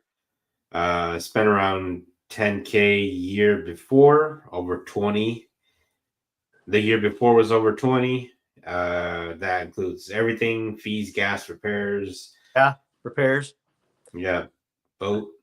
John Myers actually has his numbers down because John Myers takes care of all the details in terms of. Oh yeah. Yeah, as in John Myers is the one guy. If you want to talk about your fishing expenses, he's the guy. As in he takes down everything. So hats to you, John. Yeah, I do. Yeah, gas is a big thing, especially start adding in gas pre-fishing and all that stuff. Yeah. Yeah. Have you been fishing lately, sir? Last time I went fishing was after a doctor's appointment when I stopped at New Maloney's and caught a couple trout. That's about off the dock. In the launch ramp area. Yeah. Yeah, not on the dock in the long ramp area. That was They a were trick question. over there. I'm Yeah. catching a little bait that big, 4-pound line. Yeah. Heck yeah, dude. That being said, They look what just is? Huddleston fish. Yeah, I believe it. What's going on with your home lakes over there with all this golden mussel stuff? So, damn. So you're gonna make me talk about Hogan, and I was going to keep that in my pocket. So, uh, Well, Comanche I mean, is yeah. Comanche. Go ahead. Um, as of now, what I've heard, uh, it's still the same restrictions. I'm not 100% if they opened it up to kayaks with no motors. I know that's rumors been floating around. I can't confirm that. I was at Hogan, I'm gonna say like maybe 5 days ago. Nah, not even that long. Last week. Uh-huh. Went there. Okay. How many are watching right now? Not like Uh, it's okay. Not too many. they had their little sandwich board little thing out. There was a little sign that big. It basically had a picture of the golden mussels. It basically said, do not launch your boat if you were previously in the San Joaquin Delta region, yada, yada, yada, yada. Yeah. And then there's nobody standing there. That's it. Yeah. I went to their little headquarters over by the dam, talked to the lady there. I'm like, hey, I'm just wondering if you guys have anything in place for inspections just because of what's going on. And they're like, as of right now, we won't have anything for the next couple weeks, but it could possibly change at any time. They were told that they're like number one susceptible to getting those introduced, to the lake without having had no inspections or anything, nothing set in place. Yeah. When I was there was probably this is like during the week, so there was like already like 6 boats out there in the water. It was foggy, but as of at least last week, I can confirm that there was no problems putting in there and fishing. Gotcha. In regards to Maloney's, they just got shut down the other week. There's no, there's no, No boat, no nothing. there's nothing. Completely shut down. There was people on Facebook that posted, you can't put a kayak in. I can't confirm that though. I don't want to try to say it was true or not, but that's just what I've came across for those 3 lakes. Amador still has no restrictions, and everybody knows that. So it's been a zoo there. It's been really, really crowded. Yeah. And that's it. Party doesn't open up till February. Pretty much. Tola. I don't know about Tulik. I'm sure they're under the same guidelines as Maloney's, and I'm sure if there's any other residents there that already have their boats in the water on the docks, I'm sure they're fine. Yeah. But yeah, I haven't heard anything about Tulik. Tulik's really hush hush. Even when it comes to fishing and fishing reports, it's really hush hush. Even when I post a picture of Tulik, I'll have like 1 or 2 people like message me, hey, you were at Tulik? Hey, how was it? How deep were they? It's like secret scroll stuff still, Fair enough. Fair enough. Well, that's good to know. I think my home pond might be getting it pretty soon too, as in not the mussel, but just the restriction. If New Hogan is, then my home pond probably will be. Yeah, it's the same people. Yeah, Armed Corps stuff. Yeah. So, but they had nothing set in place yet. I mean, I haven't been there by this week yet to follow up. Isaiah's here wondering when you and Isaiah is gonna go fishing. Dude, tell me about it. Again, as soon as there's not something going on with all the holidays, or we're going to hook up, dude. Gotta get that sturgeon. It's on the There list. you go. Kenny's got information on the hush hush place. They're currently not affected, and launch ramps are currently open. No plans to close at this time Wow. for anybody that is There you go. trying to go. Tell a friend. Yeah, don't tell a friend because all those guys that are out there fishing big swim baits right now are probably gonna hate That'll be a fun people for no. And there are like giant trout in there. There's Yes. trout. One other fun fact, I think it was early last year, maybe the year before. When I got off the water, there's a bunch of trout swimming around, and a couple kids were fishing for them. And I'm looking, what the heck are those? So I caught one in the mouth, about that big. They're brook trout. Actola. They stocked hundreds of brook trout in there. Interesting. Yeah. So if anybody comes across a swim bait that looks like a brook trout, let me know. Maybe a hog hunter might be your best bet. I've never seen a brook trout pattern. Yeah, doesn't he make a custom one? He might, Yeah. but it's interesting. You know, because I know Fish and Game in some bodies of water, they're trying to introduce some of the more native, so-called native fish, native trout back to certain waters, like certain cutthroat trout, stuff like that. I'm pretty sure you could probably give him a custom request for him to get you that color painted, a 1-of-1 kind of deal. Yeah. Just saying. Shoot. That being said. Yeah. So Isaiah might have one. There you go. Hit up Isaiah. Maybe we'll go fishing a lot sooner. Let me see.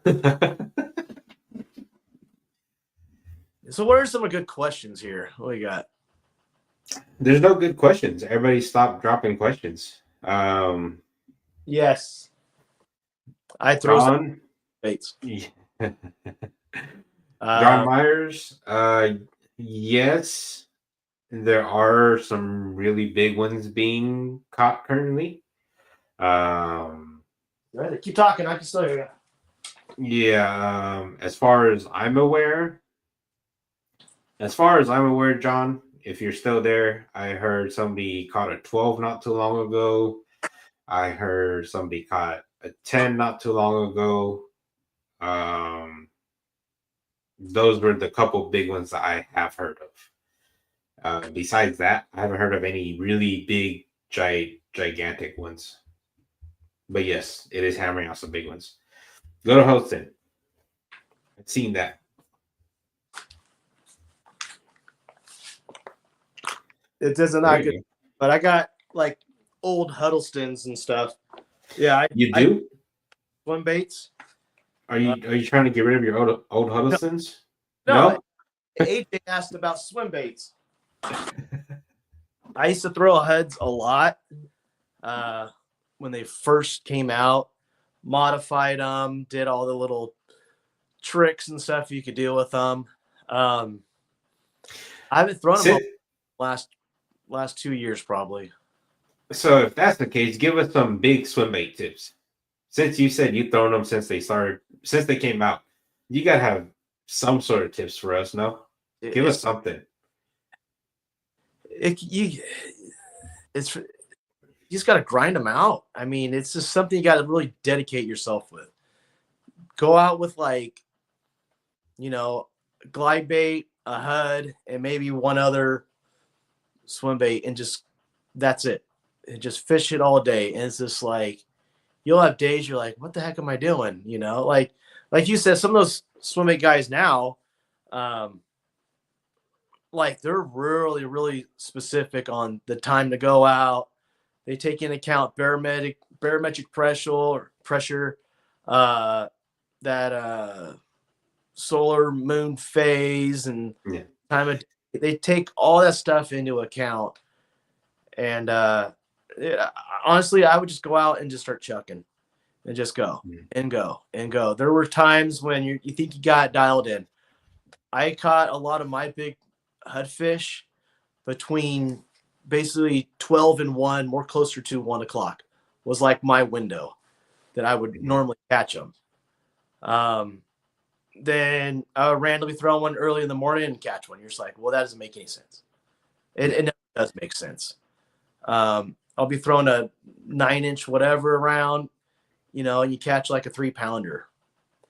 My biggest bass was caught on the smaller S waiver. Yeah. So it's like, and that was like in 4 feet of water, January 1st. I don't know how many years ago. So yeah. I remember you telling us that story. So it's like, I don't know. It's something. There's some of the tournaments this year I had them tied on. And it's just, if you just run that right situation that's in front of you, like, man, this point where the two channels or whatever meet, like, man, this looks perfect.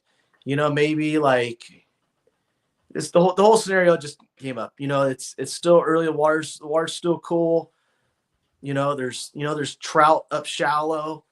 This sets up right. You make a couple casts. I think one of the big things I've learned with the swim baits is how you throw them. I mean, every situation is different, of course, but with my HUDs, I'm casting them out to the deeper water, bringing them up shallow to the point or whatever that I'm on. I'm almost fishing the point parallel, casting out past the tip, bringing it on, bring it up towards that tip, because my whole thought process is those, besides the bass are big for a reason, is do you really want to go chase that out into open water and chase it around and hopefully that trout that's probably faster than you is going to give up? Or would you rather get that trout going up to a rock face or something where that bass can naturally get it cornered?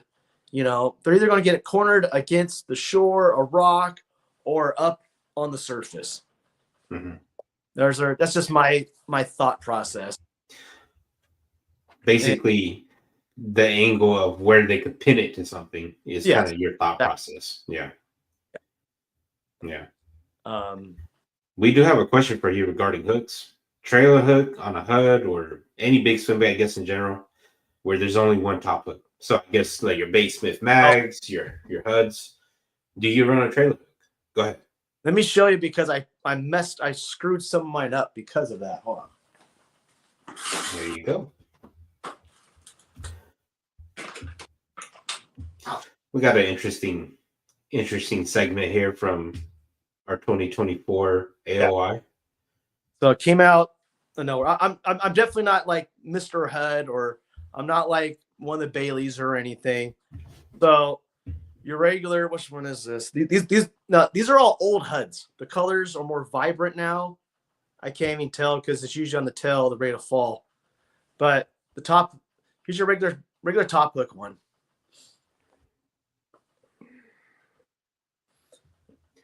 This one had this one had the bottom hook.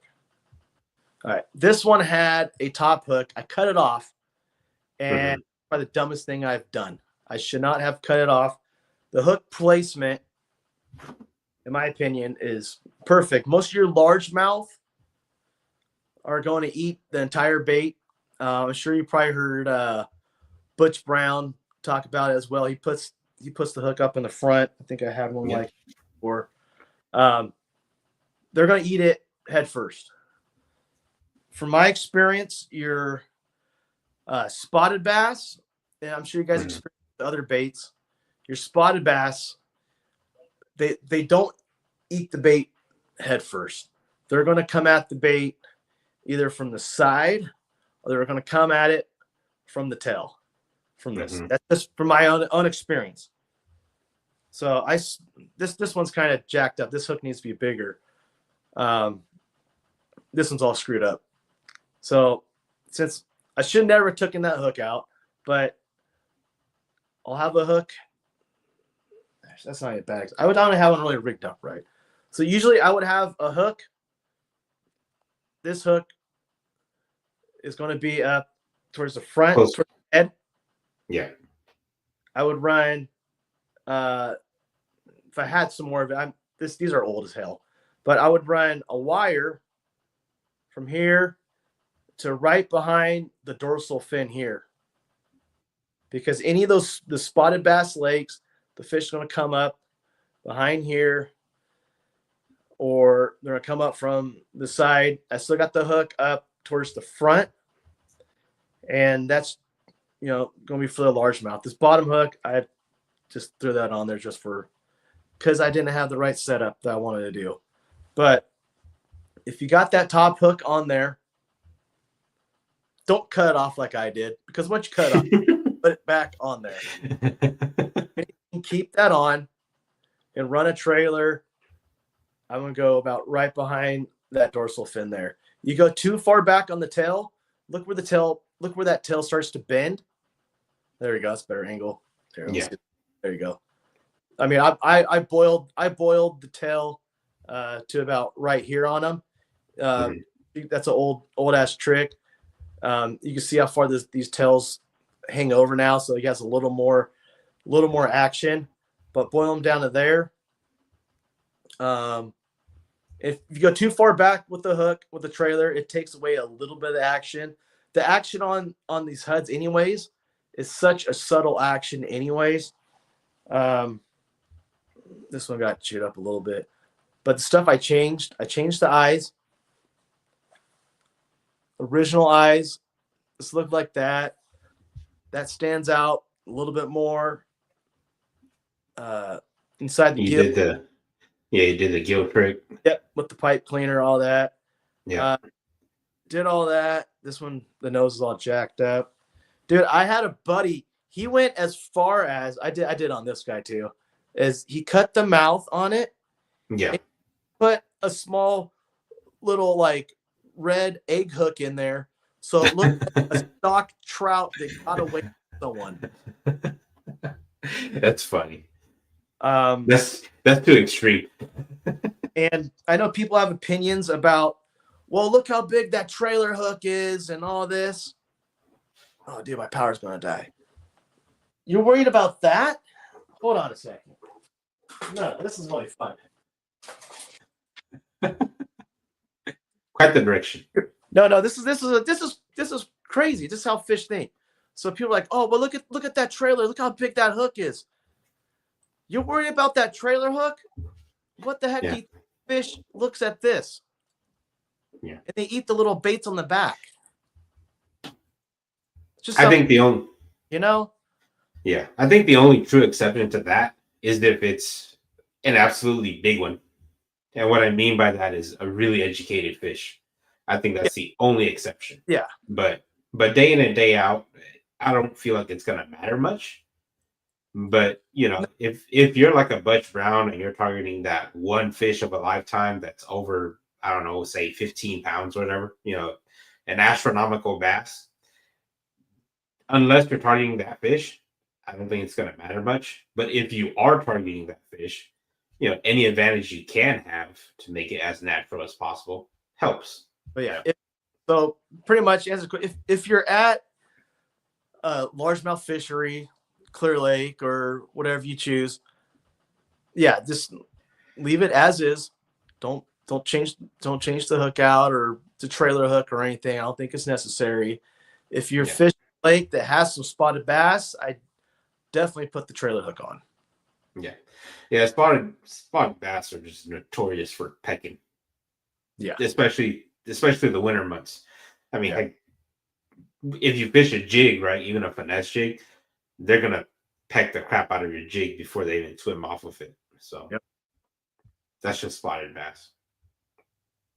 So your rant went kind of too long, so everybody's tired of your rant. Sure. Yes, I know. This is fun. I could talk fishing for a while. I mean, what else are you gonna talk about? What else I got hanging in here? So, do you have a team partner for the Yakabass Team Series? It's top secret. Okay, but you do have a partner, and you are gonna gonna fish it though. It's planned. Yes. Rhymes with Isaiah. Okay. we talked about it a while ago, and I mean, we'll see how the whole tournament thing goes. I mean, might have to make some adjustments on the schedule with the current things going on with all these mussels and stuff. But yeah, it's cool. We fished together a couple times, and we shared some water in the Delta, and we fished in Clear Lake and stuff. And yeah, so yeah, fair enough. I mean, it's gonna be fun either way, you know. And he's gonna take me surgeon fishing, so it's a good combo. I mean, I could ask Joey Silva if he wants to partner up too, but then I think after the first tournament, I mean, who knows? If they change it all to Delta, we're gonna be in trouble. Oh, you guys will be fine. You guys will be fine. The Delta. I like fishing with Isaiah. He's real versatile. He'll throw some baits, he'll throw some big baits, and you know, I'll get him on the finesse or whatever. You know, he's good at making adjustments, so it should work out pretty good. Can we get some sort of like I wouldn't say team jersey, but say just like a t-shirt deal where say he has your face on his t-shirt and he has your face on his t-shirt, so you guys could fish the entire derby, you know, like we'll combine our names together. Yeah. Like Isaiah or something. Yeah. There you go. Yeah. Just for fun. We'll do that for Christmas. Yeah, or get a room like John Fulbright says. Oh dear. No, the team events is. I think it's going to be fun. I think it's going to. I think it's definitely going to grow. I think because it's cool. You get, you know, your buddy who's new, you know, and go catch some fish.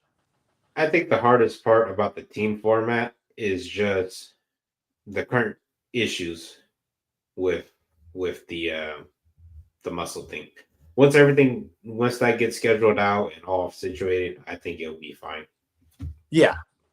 I mean, something new. We're gonna make adjustments. Do you need to add a stick on? Do you stick on weights to glide bait so they sink faster, Mr. Sean? It's all up to you. I know I had I think I lost it actually. There was Jackal made one that you could clip on a weight, and it actually was falling too fast. You can mess around with the weighting of them. I'll have to go through my stuff, but with the glide baits, what I Bait Sanity also makes one. Yeah, I used to go old school and use the lead wire and wrap around the hooks and stuff. Mm-hmm. I messed around with that. When you change the weighting of them, a lot of the manufacturers now are so good with making the baits. They take a lot of time in developing them, and you'll see a lot of the glide baits when you stop reeling them in, they stay like that in the water. They're not going nose down, you know, or they're falling like that, you know, which, you know, it takes away from a lot of the natural appearance that a dying bait, injured bait would do. They're not going to be like this. Then all of a sudden, you know, they're not going to fall that way. It doesn't look natural.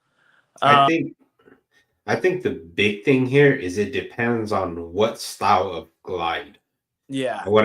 And what I mean by that is like, say your depth's 250, your S waver, where you wanted to just do that meander back and forth. Then I feel like if you decide to add weight, right, you're only adding weight so you fish a deeper water column. Yeah, because but when you do that though on those, you know, like a S waver or 250, I'm gonna take it with me.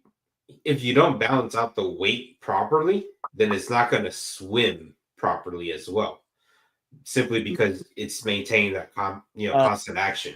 So, for example, if you weighted the front hook, that 250 or S waver is going to want to swim nose down a little bit more if you didn't balance it out with some weight on the back hook as well.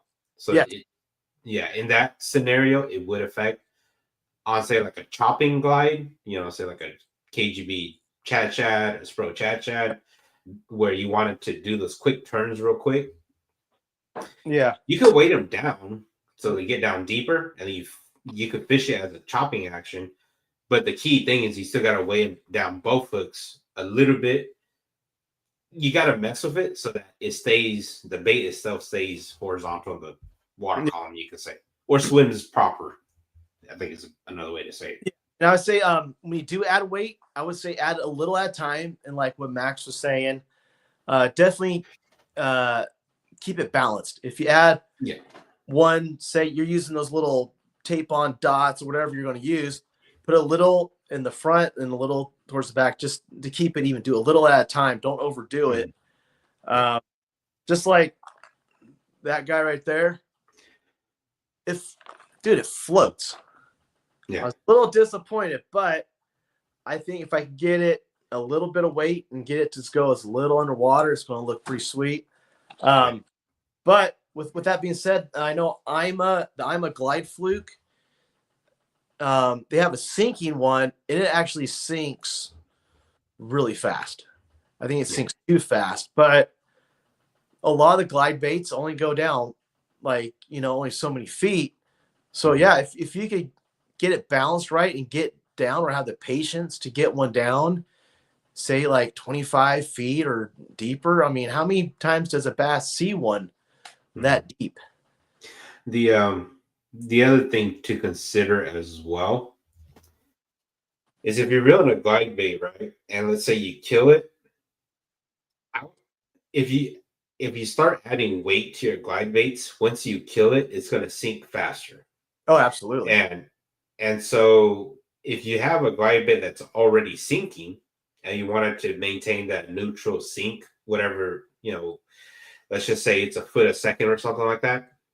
Yeah. If you want to maintain that sink to get that fish to stare at it for slightly longer, adding weight may not be the best move. Instead, throwing it out there and just letting it sink before you wind it in that, say, 15 foot, just have the patience to count it down might play into your favor more than adding weight just so it sinks faster.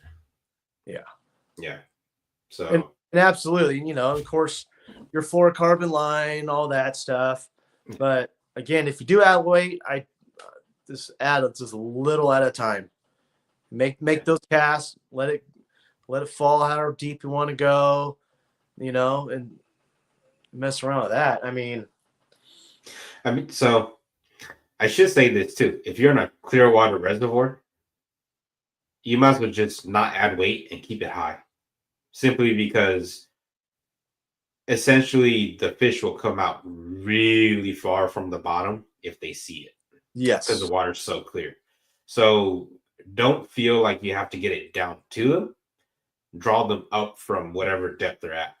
Like, for example, on my lake, I have live scope so I can see this, but I could draw fish if I keep a bait in 10 feet of water, if it's a big enough glide bait. Write this down. If I could keep a glide bait in that like 5 to 10 foot water, I could pull fish from 40 feet on the bottom, as in fish from the bottom that are laying on the bottom in 40 feet of water with, a big bait. They see it 30 foot up, in the water column if it's clear water. So, just my opinion. If you're fishing clear water, there's not much need to weigh it. It's more of so for those dirty water applications, like Ben Milliken and in Texas, water is typically stained, so it's that guy. Check his license. Yeah. Oh dear. Shaina Lewis. See, that's cute. That's a good one, Kenny. That's good. Most expensive lure or bait, Mr. Latham? It's got to be a glide bait, huh? It might be this one. I don't know. I mean, I try to get good deals, but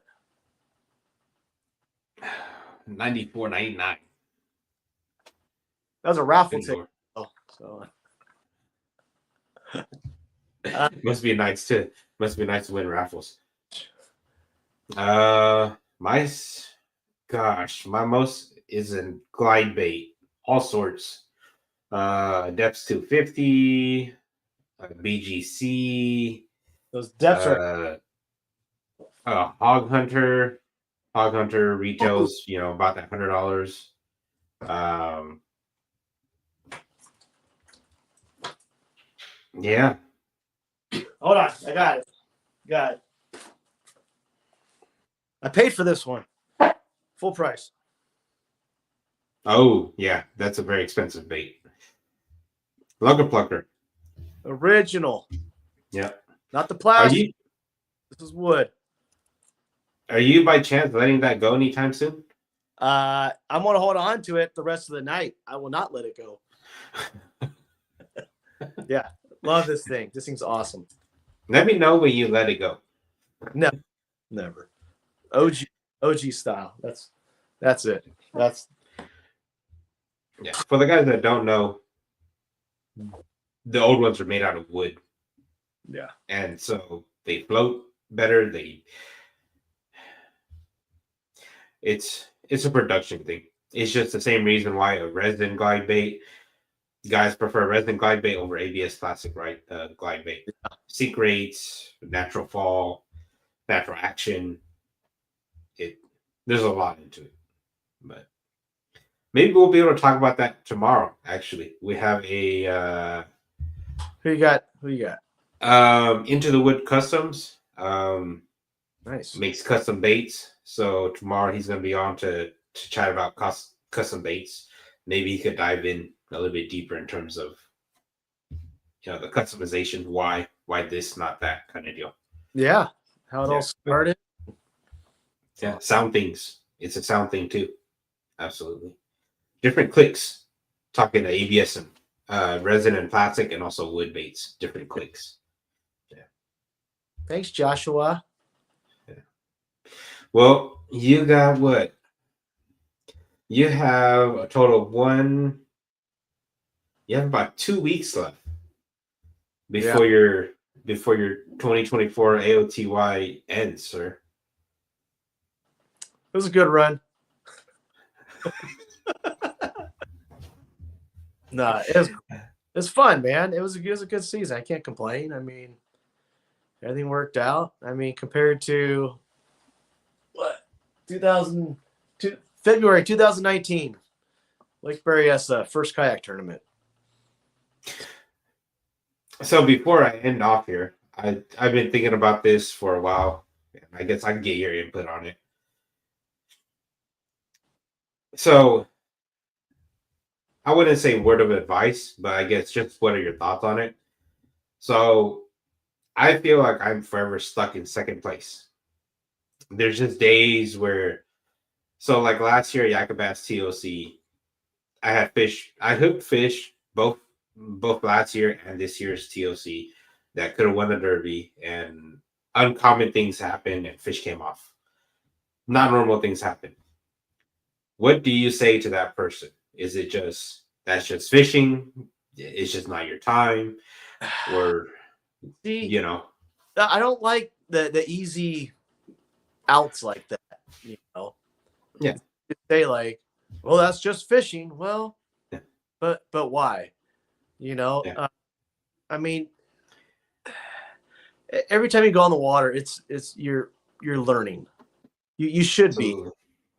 I don't know about you guys. Of course you go out there, you have fun. You maybe take a friend out, family, kids, whoever out fishing. But it's always learning. Even when I caught those trout at Maloney's, I was like, ooh, these are stock trout. These are holdover trout. They're the size of my Huddlestons. They're up shallow on the surface. This might be a good time to go chuck this around, or looking back on your GoPro footage from the tournaments, like, man, I lost that fish because of this and that. Maybe it was my positioning. Maybe I look at that. Because I have the tendency, some of my videos, I find the fish and I'm already reaching for my net. Okay, I'll put it up here. I'm reaching. I'm like the fish is like 30 feet out still. I'm already reaching for my net. What am I doing? Yeah. I mean, in that instance, sometimes we've all lost fish. We all got stories about we call remember that one that got away. You're like, oh, that one's probably a 19-incher, and that would have put me over. You know,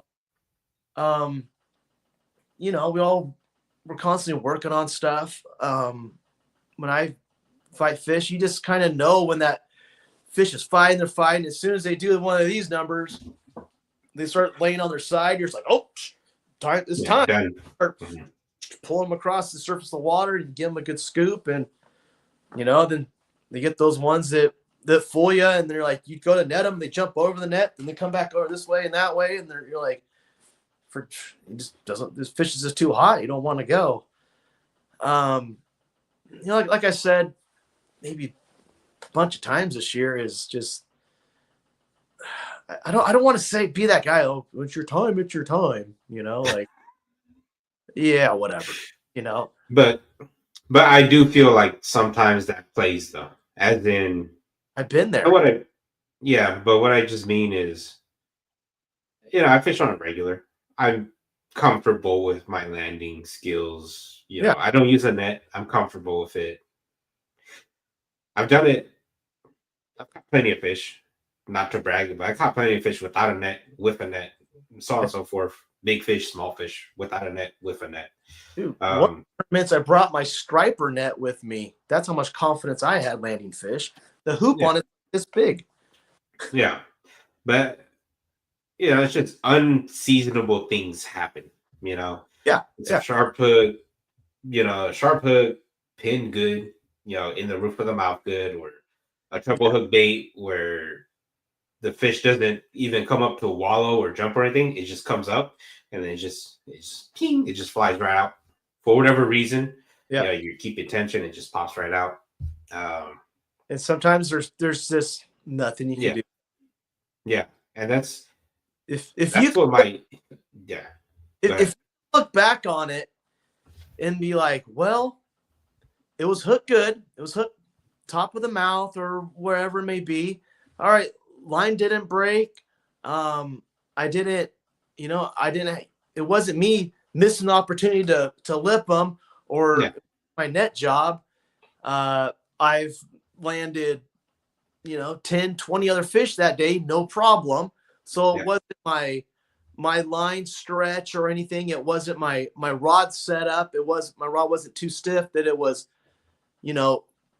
tearing a hole with that hook in its mouth and made a hole that big, and the hook just went out. If you could look back on that situation and know for a fact that you did everything you possibly could, it just, it wasn't you, it wasn't your equipment.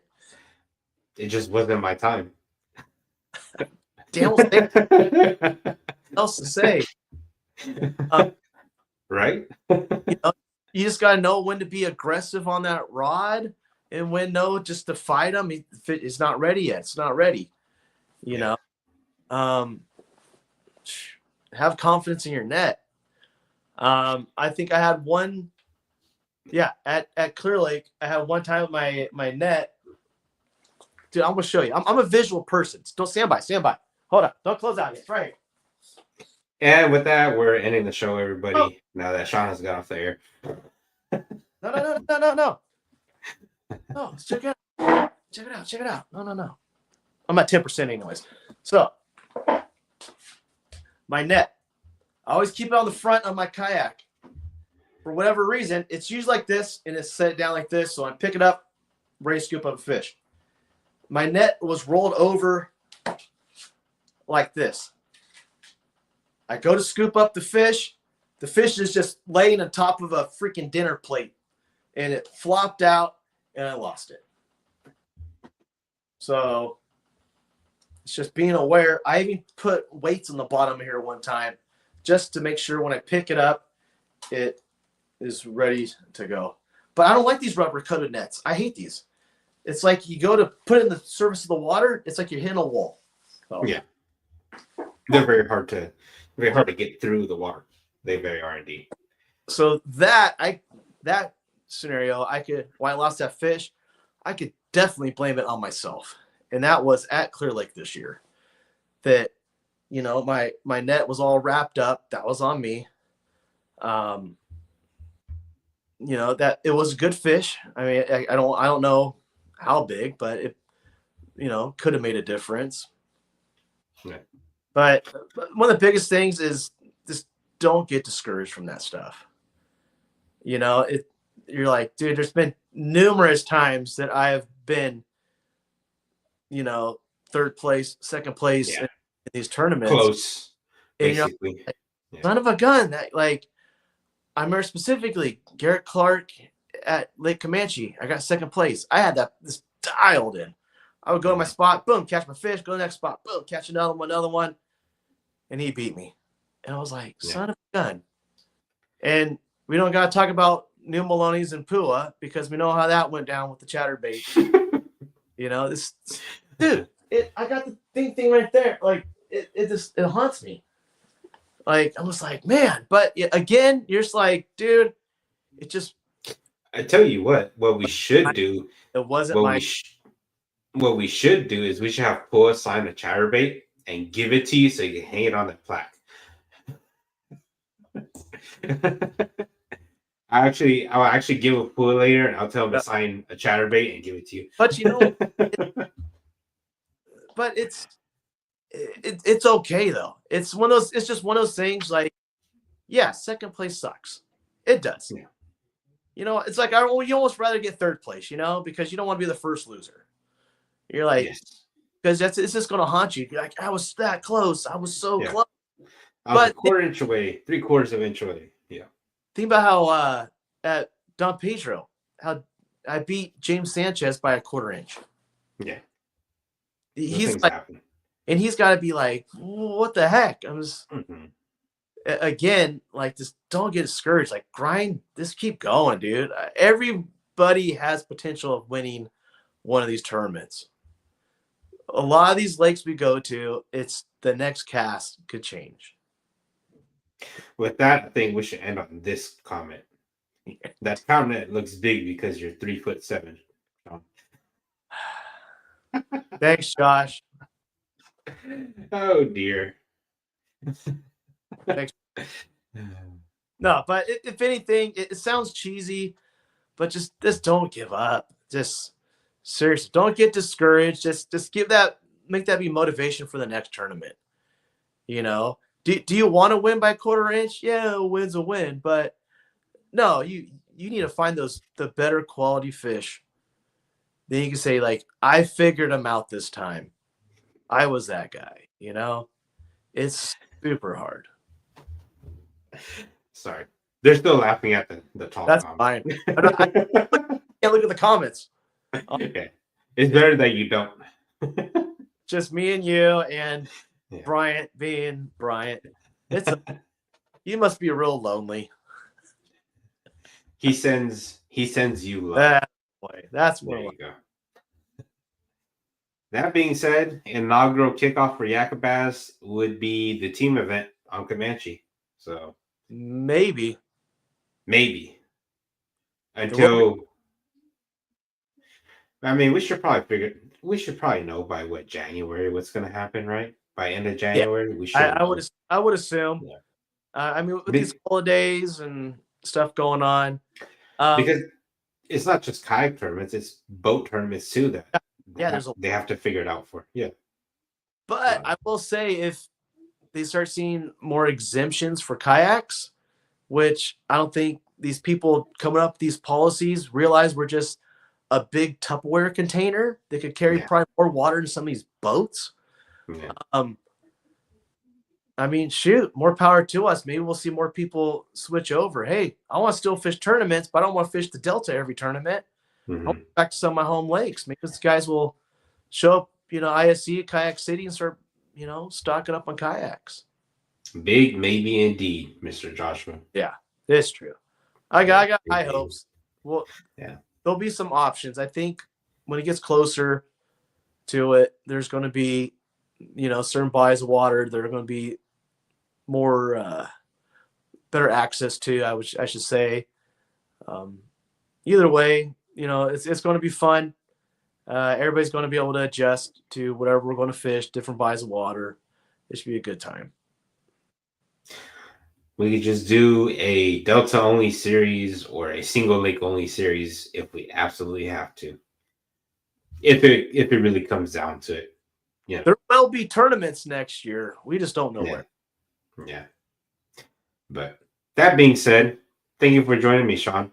Yeah. I know your phone's about to die, so I figured we might as well close it before your phone dies, and I just look weird by myself here. It was fun. So. You know, talk fishing forever. And I love, if I could throw some tips out there that help someone, dude, that's awesome. It's cool. I sincerely like to help people out, you know, fishing after the tournaments, of course. But Sounds great. But with that, thank you everybody for tuning in. We're just gonna end it there because